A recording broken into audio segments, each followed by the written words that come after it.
Alors si je devais présenter mon frère en quelques mots, je dirais que déjà c'est quelqu'un de généreux. C'est-à-dire que peu importe dans quoi il s'engage, il va se donner tout le temps à 100%. Que ce soit rugbystiquement parlant ou dans la vie de tous les jours. C'est quelqu'un d'agréable à vivre, avec qui parler, avec qui, bah, encore une fois, jouer au rugby.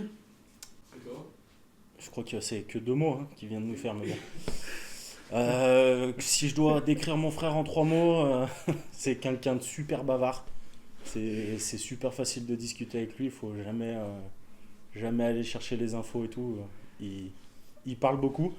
Comment te présenter différemment aussi pour une autre facette de toi? Je pense que on peut parler de ton penchant pour les pantoufles.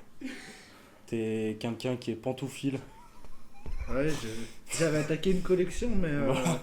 j'ai dû y mettre fin très très vite suite à un petit aléa de très malade.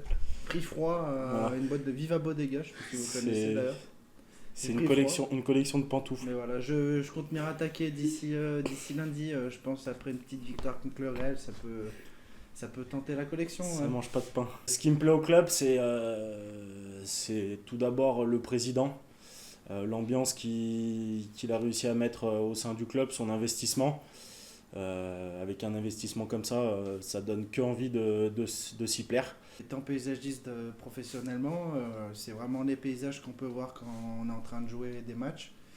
Cette vue sur les montagnes, ces couchers de soleil, même le bruit de la mer qu'on entend au loin de temps en temps, c'est vraiment quelque chose qui fait plaisir pour les entraînements, pour les matchs. Et puis à part ça, c'est vrai que Vincent, c'est un personnage, voilà, c'est quelqu'un qui peut nous accompagner durant toute une carrière professionnelle et rugbystique. Et c'est vraiment c'est une personne sur qui on peut compter et on a envie de s'investir pour lui. Et pour ce qui me plaît aussi également le plus au club, c'est le seul club dans la région, même dans la France, où on a la possibilité de pouvoir jouer avec Arnaud Culet, un espoir du rugby français. Et aussi on a la chance de côtoyer Nicolas Hubert, Et surtout, en dehors du terrain. t'oublies le volleyeur professionnel qui a signé au club il n'y a pas longtemps, il vient de la Verpillière. Un certain Clément Julien, il me Clément semble. Julien, Ouais. pour pas le citer. Effectivement. Voilà. Allez, c'est parti pour ce qui est des points forts de mon petit frère.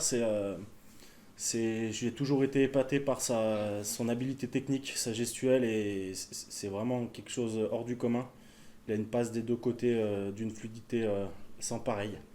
Donc c'est vraiment quelque chose qui m'épate et je prends un petit peu exemple sur lui au quotidien.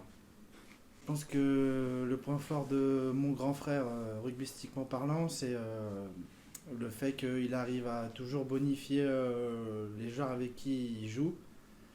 Il arrive à jouer pour lui et pour le collectif en même temps. Et ça, c'est quelque chose qui est quand même difficile à réaliser. Son point faible, je dirais qu'il n'a pas assez confiance en l'aura qu'il dégage au sein d'un collectif. C'est-à-dire qu'il ne se rend pas compte que quand il parle, les gens l'écoutent beaucoup.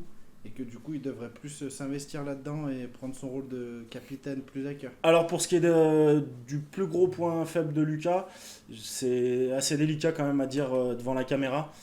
Tu m'en voudras pas, c'est bon. Ouais, tu peux y aller. Son Les plus gens gros sont point au faible, courant, hein. alors ouais, son plus gros point faible, c'est vraiment cette réticence à aller au contact. Il a peur de tout ce qui est phase plaquage. Il a une appréhension à aller au contact avec le sol aussi. Donc je me demande s'il serait pas nécessaire que tu fasses quand même un petit séjour avec Alain Ponchon en Avec U10. J10, ouais. Ouais, pour qu'il J'y ai pensé, cette je lui ai demandé. appréhension Mais... au contact du sol, c'est quelque chose qui est assez important. Alors pourquoi venir dimanche pour assister au derby à Chassieux contre le Real 15? C'est qu'on va essayer de finir ce championnat, on va finir ce championnat sur une note positive. On fait des bonnes prestations depuis janvier et on veut concrétiser cela sur le dernier match de championnat. Et puis qui plus est, j'ai promis à un super ami à moi de lui apprendre à faire une roulade arrière. Donc venez assister à ce match. La raison pour laquelle je vous conseille de venir dimanche, c'est comme je l'ai dit précédemment, le paysage autour du stade, quoi. C'est vraiment quelque chose à voir au moins une fois dans sa vie. Et dimanche, en plus, ils annoncent un super soleil, alors ce sera vraiment les conditions idéales pour voir ces montagnes. Et surtout, honnêtement, n'oubliez pas, il y a le repas d'avant-match. Là, vous allez vous régaler. Si vous voulez manger des pâtes au beurre avec Vincent Cadiz, royal. Qui va marquer dimanche? C'est une question qui est plutôt facile à répondre. Je pense que me trouvant à droite du meilleur marqueur de l'équipe cette année, J'ai pas d'autre choix que de marquer à sa place dimanche, donc je pense que ce sera moi. Et puis après, si jamais je lui laisse un petit peu de quoi gratter un petit essai de plus, je le ferai, mais ce sera surtout moi. Alors, qui va marquer dimanche sur ce match? Je pense que c'est toute l'équipe de Chasseur Rugby qui va marquer les esprits. On est motivé pour faire une énorme prestation dimanche. On voulait déjà tous vous remercier pour le soutien que vous avez été, la présence et le cœur que vous mettez dans ce club. On sait que pour que le club grandisse, les seniors ont besoin d'être beaucoup plus présents pour l'école de rugby, pour le club. Et du coup, bah, c'est quelque chose sur lequel on est en train de travailler. On essaie d'être de plus en plus nombreux les samedis. Et c'est comme ça que le club il peut que grandir et que vous pourrez nous remercier en venant nous voir jouer les dimanches. Donc pour ça, déjà, on voulait vous remercier en tant que bénévole, supporter, tout ça. C'est vraiment, ça fait plaisir d'être soutenu en permanence, même si les saisons sont difficiles. On sait que vous êtes toujours là, quoi.